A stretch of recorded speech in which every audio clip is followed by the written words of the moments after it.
Hello, in front of me I've got XIAOMI G27i. In this video I'll show you how to install stand.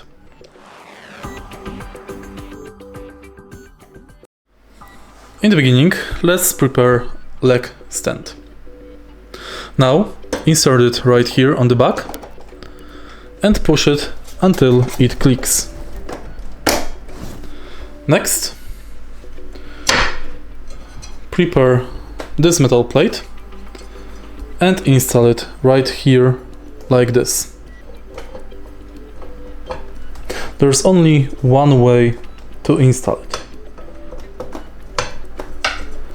Now prepare those two screws and screw them into the holes.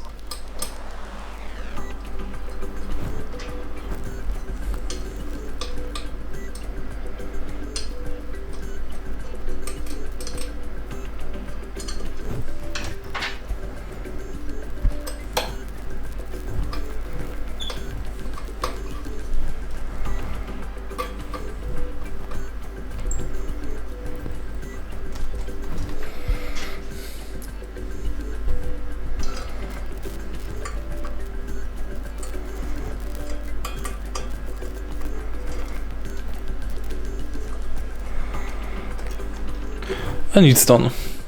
You can quickly uninstall the stand by pressing the button located under it on the monitor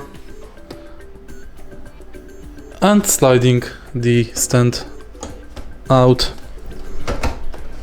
If you find this video helpful, please leave a like, comment and subscribe.